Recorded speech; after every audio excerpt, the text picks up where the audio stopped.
But just to have a 40-year relationship with that network, you gotta really wonder how the NBA wiggled out of that without even leaving any sour taste in a television partner like Turner, who gave the NBA a chance when their product used to be on television on replay. To walk away from a deal like that, things get quite tricky.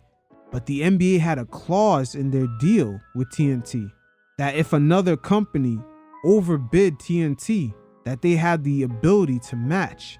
And it leaves a few of us to ask ourselves, did the NBA and NBC inflate the price to go back to TNT and say, hey, match this, knowing that they wouldn't? David Sampson and Pablo Torre gave us some insight on some of the inner nuances that are going on within these contracts. And boy, this shit get tricky. David Zaslav has decided he's okay losing. It doesn't seem that way. It'll get us to another. Because he went to a game? No, because it's also reports, I don't understand them, there's also reports that he has a matching right. So I think it's possible that he gambled and thought, gee, my shareholders, once I have a matching right, I'll go and match it because they'll tell me they don't want to lose it. Now you get into another set of problems, which is a matching right of what? It's not just the money. They can't say, oh, whatever you're getting, it's about where it's being distributed, what the promotion you're agreeing to. The data that they're collecting on the audience, does TNT have that ability? That's part of the matching rights. What your studio show is, now their TNT has an advantage. It's a whole bunch of different matters. I want to explain what matching right is in case you were trying to find out. When you have a deal that you cut with with a different company, you're a free agent and you go out, let's say you're a player, and you go out and you sign a 4-year deal, $40 million with Team X. But the team you were on has a right to match that, like a restricted free agent in the NBA. You take that deal to the incumbent and you say, if you'll match this, we're good to go. So the NBA gave a right to match to its incumbent television partners, one of whom is Turner. So if they go to NBC and get an entire deal, they have to, under contract, bring that whole deal to Turner and say, here it is. We don't need to negotiate anymore. This is a fully baked deal, ready to sign. Will you match it? The fight that Skipper's talking about that happens every time is what happens when you put together a deal. Adam Silver conspires with NBC to put together a deal that TNT cannot match. There are provisions in there that going in, TNT it's prohibitively expensive, or they don't even have the platform to do it. Yeah. AKA audience data collection. There we go. They don't have the ability to do that, so they could be priced out just because of that. I don't believe they would manipulate the deal. They'll do the best deal they can. Look, I don't know. I don't even remember having a matching right. I did that deal. I don't even remember, and I don't think I ever asked for it. We probably had smart lawyers who asked for it. I did 100 deals. I never evoked a matching clause because I never wanted to be in that situation because I never believed, unless it was completely similar, that a matching right would work. Right? It does work for employees. If we had talent and we could get a matching right, easy. And nobody disputed that. But we never triggered a single time that I remember a matching. Do you not believe right. a matching right has an impact on the value of the underlying asset? It's very much business school 101 to me. When you explain that so a to matching me. Right, it's very hard to go to a third party because NBC would say to themselves, I don't want to spend the legal dollars. I don't want to give you an offer that you're just going to take right back to the incumbent and we're going to lose it anyway. So that has an impact in getting partners. The other side of that is when you have a friendship or a relationship and you say to the NBC, listen, go ahead. You don't want this, but make a huge offer. TNT is going to match it. And I do believe a matching right. If I'm a rights holder, I would not give a matching right. Agreed. So I do take your point, which is we always understood intrinsically that the matching right depresses the value. Yes. Right? It's an advantage to the rights holder who gets it. To Yes. use that device in whatever way they see fit. Speaking of ESPN, though, they have, according to Puck, the framework of a deal to keep the NBA for an expected another decade at least. which is on par with Amazon. So to come back around to how we started this, ESPN, unsurprising, I think, as an interested party here, John. As an interested party, we'll be right back to where we were before. It's essential content. They have to renew their deal. So Amazon in this context, almost at any price. Yes. So, okay, Now, David has perked up like a meerkat at hearing the concept of any price. But by the way, what I'll also tell you, I believe, but don't have any firsthand knowledge of, Bob Iger would never let it come up past the negotiating window. So when they say they have a framework of a deal, it means almost certainly they have a handshake. They had it sometime before 12 a.m. on Monday, because they wouldn't let it get That's the to expiration of the exclusive negotiating period, which is another thing you have to give in a deal, which you hate to give when you give anyone an exclusive right. By definition, that has a quashing impact on the value.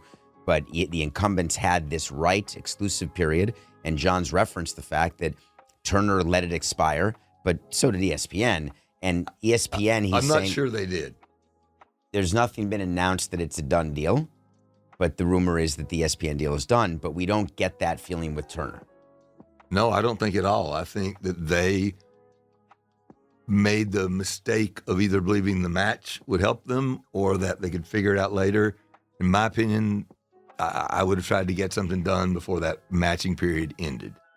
I think Turner already had the understanding that they did not have the infrastructure. This new TV deal is not necessarily about the money. It's about the infrastructure and the access to the audience. Today's viewers under a certain age are not subscribing to cable. So do you have the infrastructure to broadcast to that audience on a global stage and also collect the data? It really comes down to that. So ESPN, I don't ever believe in saying that a company has to do something because you lose all leverage. Because you you're say that. Hypothetically negotiating as if you are the seller. And there's in every you can't scenario walk away. we discuss. And so you're presenting ESPN cannot lose the NBA. Well, In a way, they cannot really lose the NBA because they're launching a standalone app, which is direct to consumer. And Disney has made it known multiple times that it's hard to make that ESPN entity profitable. So them going direct to consumer in an era where streaming has not yet to be proven profitable in the long term, it's kind of a compromising position. The NBA definitely has leverage over them. I'm not doing it anymore, so I can sit here. That's the benefit of being here instead of in that office. No, David is still in that office, John. I'm trying for this show to be in that office because I want that. That is not the way to view it.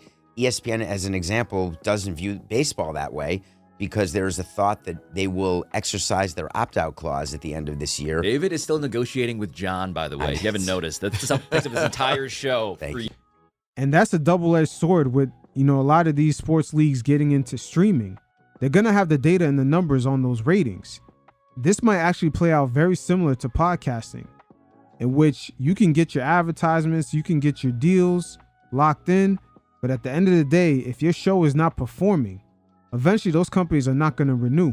Streaming is nothing like the cable/broadcasting business, where they can bundle a bunch of channels together and then charge a flat fee, and they have the market share or just the access over the consumer to keep raising prices. And it looks like with all the consolidation, a lot of these companies are trying to find a way to leverage all these bundles together so they could eventually just raise the price. Because if you have to have one of them, then you have all of them. And if you raise the price on one of them, you basically raise the price on everything. So in a way, eventually streaming would end up looking like the cable bundle anyway. Again, these are interesting times. So nobody's asked whether there's an opt-out in this 10-year deal. I personally was not aware there was an opt-out in the baseball deal, but that I think was done. Had a little notch on the table too. No, I think that's after I was gone. Okay. We did not have one, I don't think, before.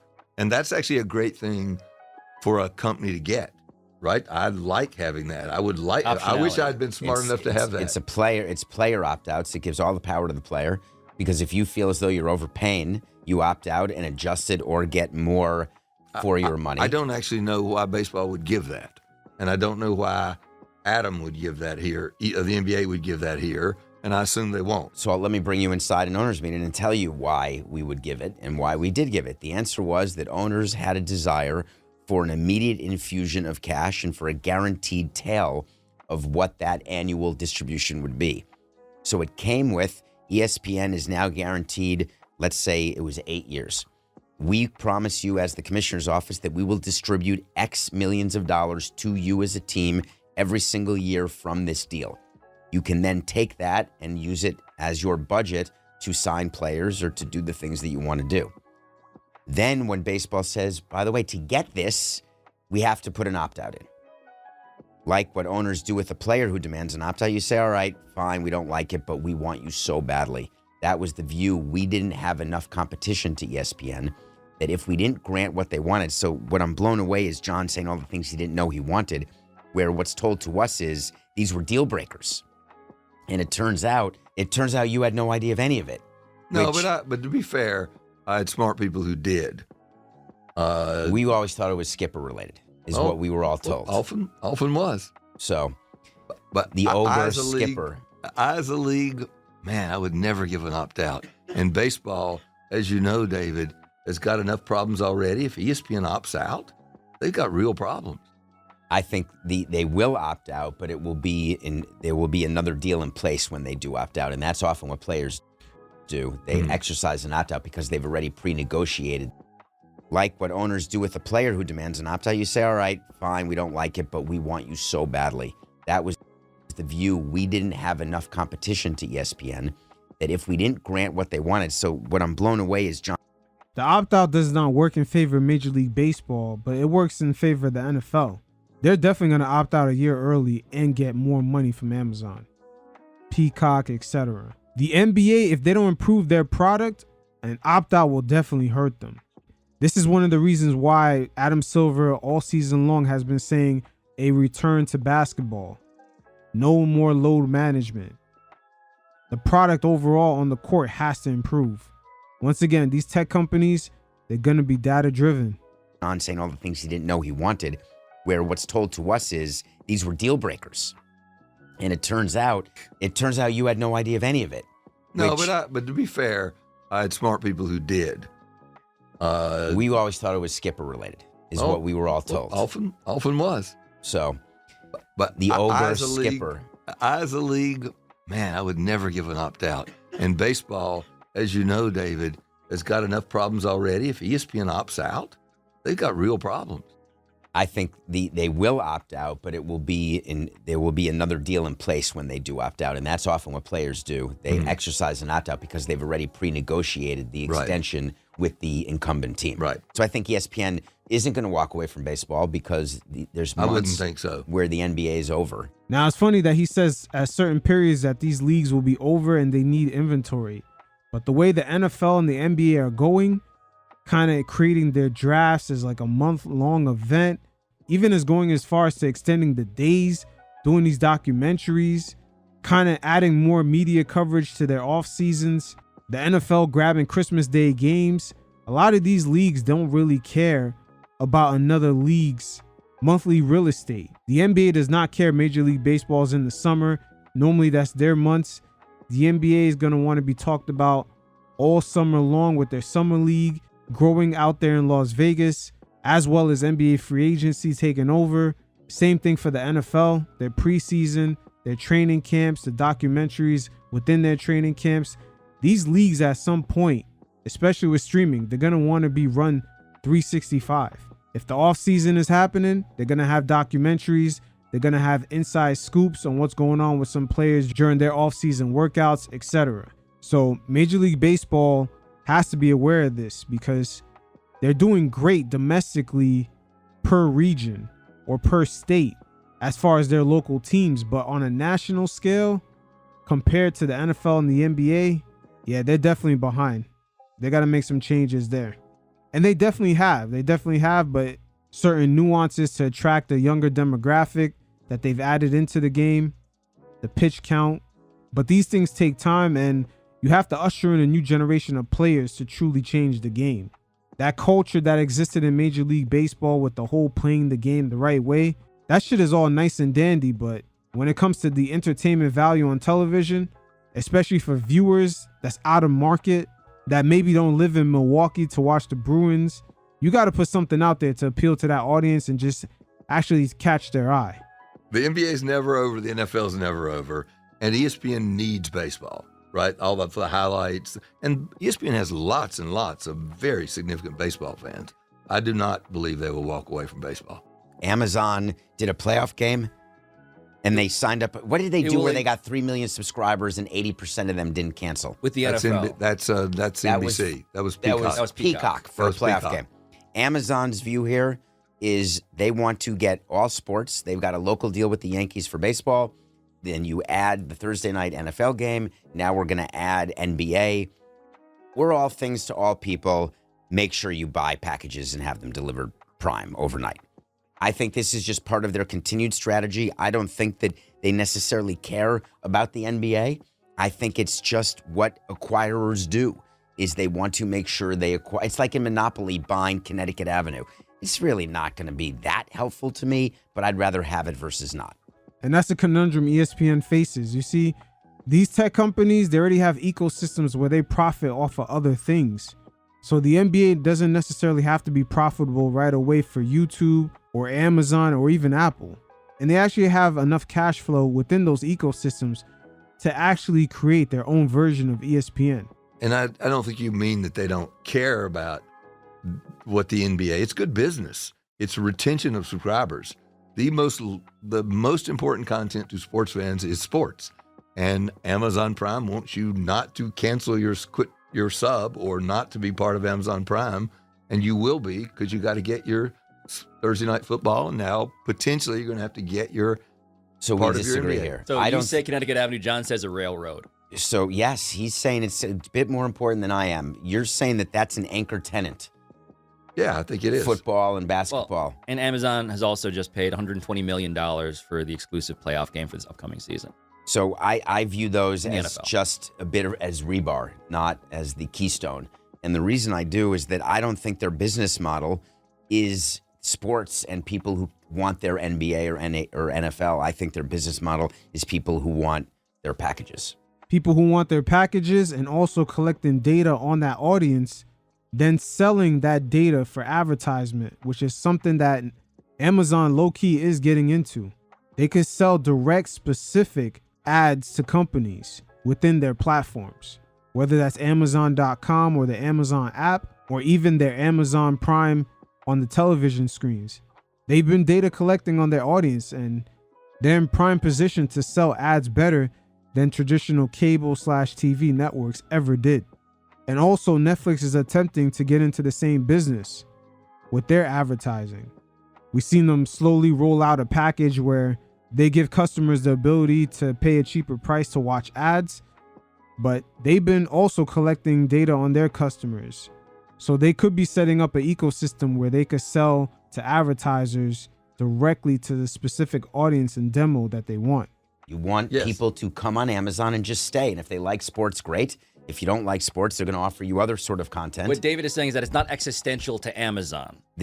But it is useful enough to the point where they will, in fact, outbid the traditional media companies, so to speak. This is the dream come true for leagues, that there is a bidder who is willing to be as irrational as John was when he was bidding, where he just wants to have it. And that has gone away. And to tie this up, I don't view Turner that way, the way I do view Amazon that way. And TNT not being willing to be a reckless spender could not have happened at a worser time than right now, because with the local RSN business collapsing, with local teams not being able to turn a profit, through Bally Sports filing for bankruptcy, a lot of those team owners will be searching for that cash flow. They're used to being bundled up with other small market teams. In the NBA, I believe it was around 15 teams that were bundled into Bally's. And now with them having an opt-out clause with the new TV deal coming around the corner, they may be bundled into some sort of package within the streaming. But that local TV money is not guaranteed. So the national TV deal is going to be a lot more emphasized by some of these small market owners. We've seen Mark Cuban sell the Dallas Mavericks, as he was one of those 15 NBA teams that was bundled into that Bally Sports package. But Evan Drellick of The Athletic kind of gave us some insight on a local level. of some of the RSN issues that are going on and how it's affecting some of these teams, especially in Major League Baseball, as the Yankees and Dodgers have their own separate deals, which has been proven to be profitable, while other MLB teams have been scrambling to find an alternative to get their games to their customers. But this does have a correlation to the NBA and their issues going on with Bally's right now. But unlike Major League Baseball, the NBA has an opt-out clause where at the end of the year, they'll maintain the rights to those 15 other NBA small market teams. But again, the business of streaming has not been proven that it could be profitable long term. You guys check it out, and every once in a while, I'll check in. Well, the RSN landscape is collapsing and crumbling and falling apart. I mean, even if you just take baseball, Diamond dropped 2 teams, Arizona and San Diego, and they renegotiated 3 other teams. Cleveland, Texas, and Minnesota, their deal expired, but they re-upped on a 1-year deal. So that's basically a renegotiation. The NBA has also had certain teams like the Houston Rockets bundle up with their local MLB team to form their own network. And the Phoenix Suns, they've actually been broadcast on local television down there in Arizona. So the fallout with Bally Sports has already affected certain NBA teams, as a few teams had to scramble and find a way to get their games to their local audience. The Utah Jazz is also one of them. But the MLB situation that they're about to speak on has a correlation to the NBA teams with the dealings of the fallout of the RSN business model.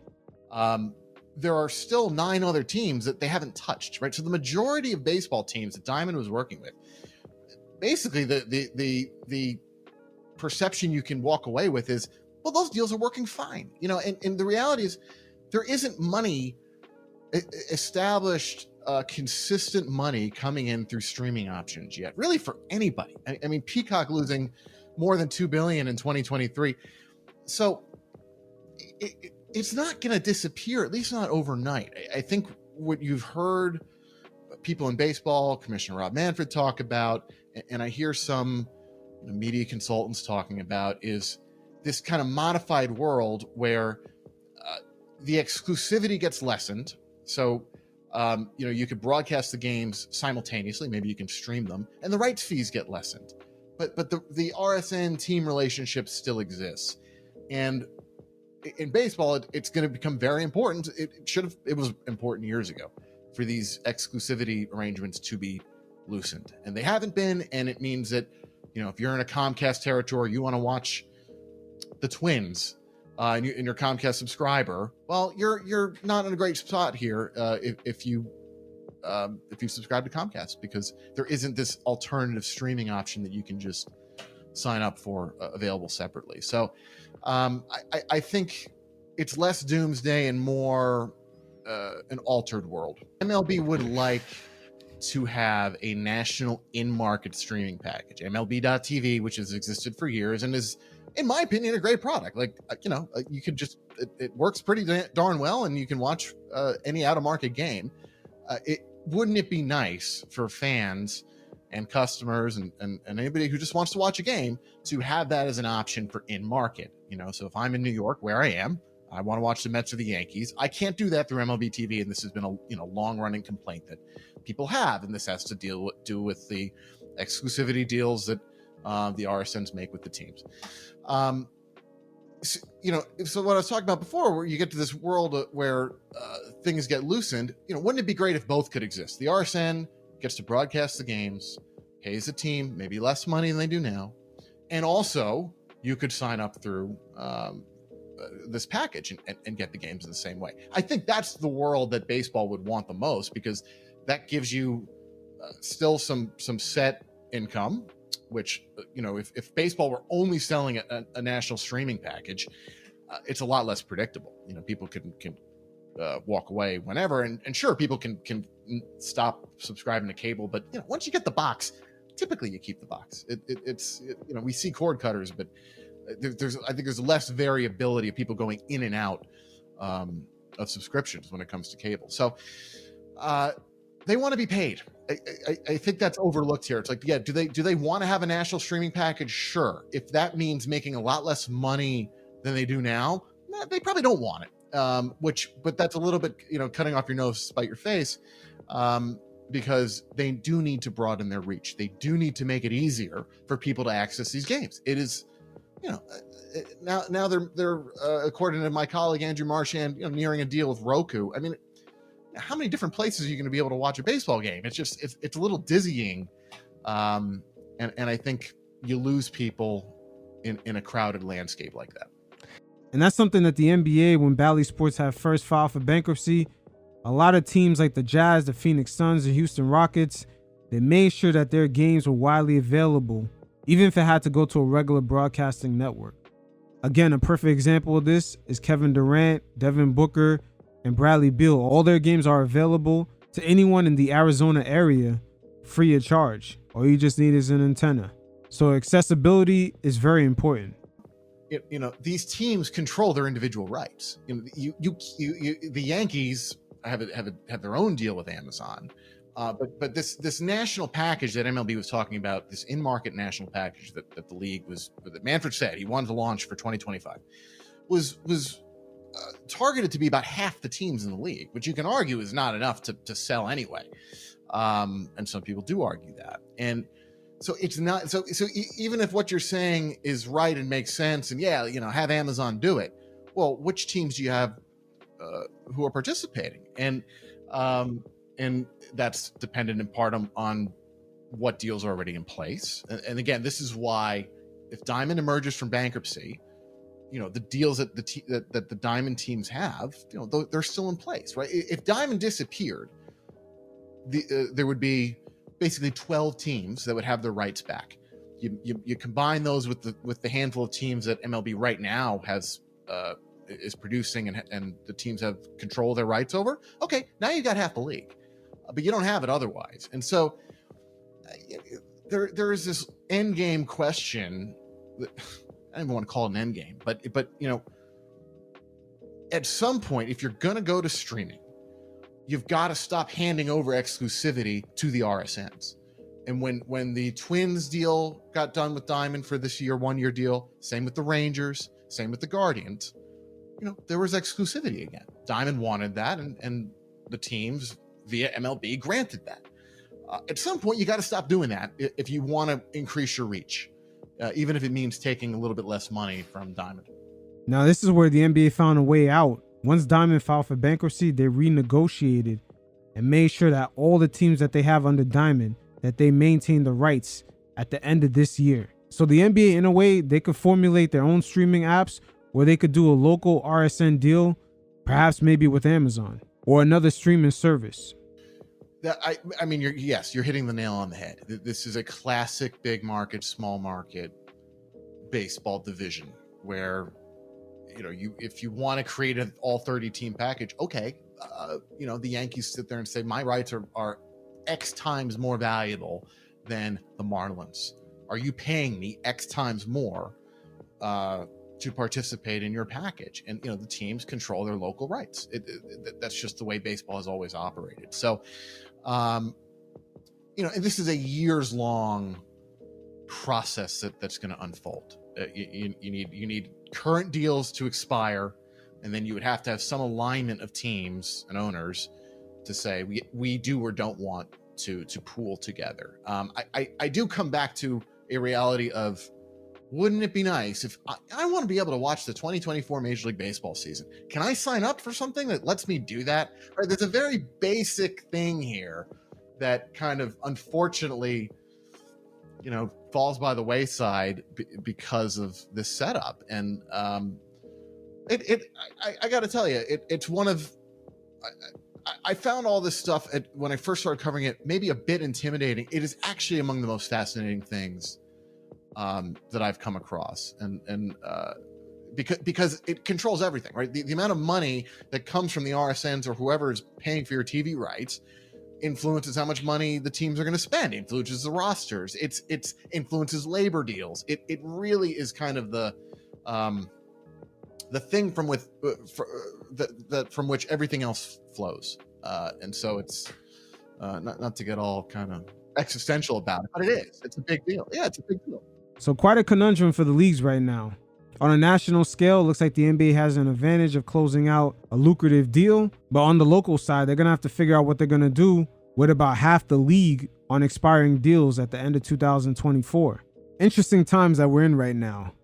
And you're beginning to see why the national NBA TV deal is going to be very important, because that local money is not really guaranteed and the business model going forward is still unknown. But the landscape is going through a major shift. It's almost like going from back in the day farming to the transition of things being more industrial. Cars are being made in the factories and everyday goods are being mass produced by machines. The sports media landscape is going through a very similar transition from broadcasting to streaming.